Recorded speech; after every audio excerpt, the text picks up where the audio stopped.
على حبيبه المصطفى أما بعد فأعوذ بالله من الشيطان الرجيم بسم الله الرحمن الرحيم ومن أظلم ممن منع مساجد الله أن يذكر فيها اسمه وسعى في خرابها صدق الله مولانا العظیم۔ بارگاہ رسالت میں آپ صلی اللہ علیہ وسلم میں دیر تک نہیں پہنچ پاتا، ماں اپنے بچے کو دودھ نہیں پلا سکتی تھی، اس سے زیادہ کیا آزمائش تھی؟ یہ بھوک اور پیاس کی آزمائش، پھر جانوں کی آزمائش تو ایسی، اللہ اکبر، 56 سال کی عمر کا وہ شہزادہ عالی وقار، سیدہ کائنات فاطمۃ الزہرا کا نور نظر، امام عالی مقام سید الشہداء امام حسین رضی اللہ تعالیٰ عنہ، جب میدان کربلا میں لاشوں کو اٹھاتے تھے، کتنی لاشیں اٹھائی، کبھی بیٹے کی، کبھی بھتیجے کی، کبھی بھانجے کی، کبھی بھائیوں کی، کبھی عزیزوں کی۔ میاں ہم اپنے گھر سے نکلنے والے ایک جنازے کو اٹھاتے ہیں تو 8 دن تک ہمارے اندر سے ہوش نکل جائے۔ کوئی اپنے بچے کو اپنے ہاتھوں سے دفن کر کے دیکھے، پھر کیفیت پتہ چلتی ہے۔ امام حسین نے ایک نہیں اپنے لاڈلوں کی لاشیں اس طرح سمیٹی ہیں۔ ان کے جوان بیٹے علی اکبر کو جب شہید کر کے گھوڑے دوڑائے گئے تھے جسم کے اوپر سے، ٹکڑے الگ ہو چکے تھے، اس کو سمیٹتے ہوئے کون بیٹھا ہے؟ رسول اللہ کا نواسا۔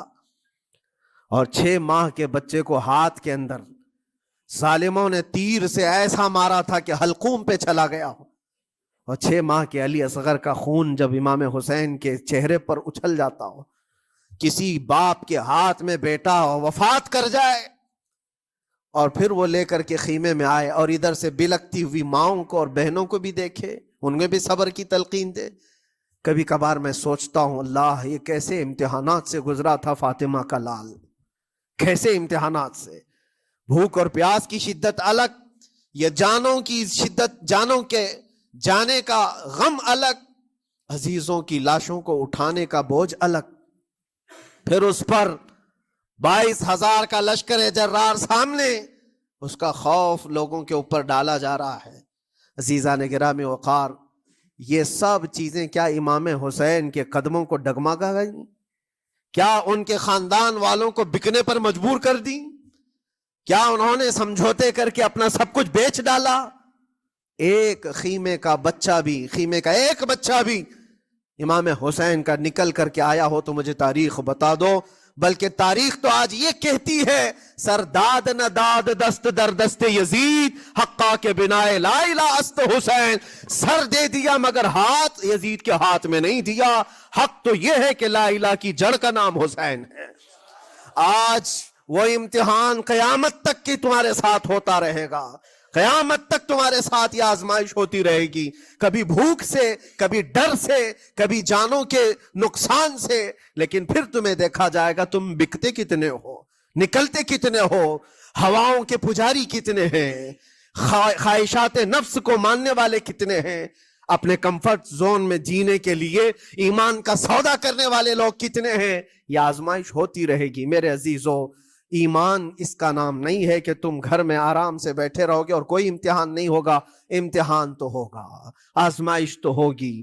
آج جو بھی حالات ہیں اس پر میں یہی کہوں گا، ایک بات ہو سکتا ہے کروڑوں مسلمانوں کے دلوں میں آج یہ نروس پن آئے، اتنے برے حالات ہوتے ہیں، اللہ ہمارے ساتھ ہے یا نہیں؟ اللہ ہمارے ساتھ ہے یا نہیں؟ ایمان ہمارا صحیح ہے یا نہیں؟ اسلام صحیح ہے یا نہیں؟ یہ شک بھی شیطان تمہارے دل میں ڈالتا ہے۔ کبھی تمہارے اوپر مصیبتوں کے پہاڑ ٹوٹ جائیں تو شک ڈالتا ہے شیطان تاکہ تمہارا ایمان ڈگمگا جائے۔ میرے عزیزو، مسلمان ہونے کا مطلب یہ نہیں ہے کہ تم صرف محلات میں جیو گے اور تخت و تاج کے مالک ہی رہو گے، ایسا نہیں ہے۔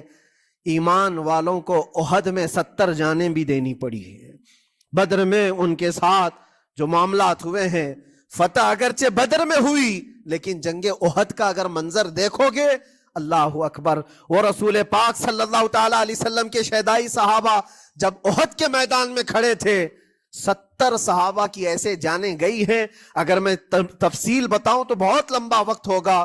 ایک صحابی ہیں حضرت انس بن نزیر، پورے جسم میں ایک انگلی کے علاوہ کچھ نہیں ملا، کچھ نہیں ملا، شہادت کی ایک انگلی سے ان کو پہچانا گیا۔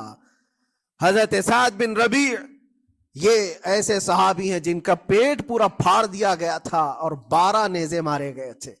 وہ سید الشہداء امیر حمزہ بھی تو اسی احد کے میدان میں شہید ہوئے، جن کو بھالے سے مارا گیا اور چیر کر کے ان کا کلیجہ چبایا گیا تھا. عبداللہ بن جہش اسی میدان میں انتقال کیے ہیں، جن کے جسم کے 80 ٹکڑے کر دیے گئے تھے اور ہر ٹکڑے کا ہار بنا کر ظالموں نے پہنا تھا، ہار بنا لیا تھا جسموں کے. یہ سارے منظر احد کے میدان میں ہوئے. اور کون سے ایمان والے؟ وہ رسول اللہ کی اقتداء میں نماز پڑھنے والے، حضور پاک کے چہرے انور کو دیکھنے والے. جب ان کے ساتھ یہ آزمائشیں ہو سکتی ہیں تو ہم کون سی گاجر مولی ہیں؟ ہمارے ساتھ بھی آزمائشیں ہوں گی. جس کا جیسا ایمان ہوگا ویسا وہ امتحان بھی دے گا، اسی امتحان سے وہ گزارا جائے گا. مگر میں آج کروڑوں مسلمانوں کے دلوں کے بارے میں یہ بات کہنا چاہتا ہوں کہ اگر نروس پن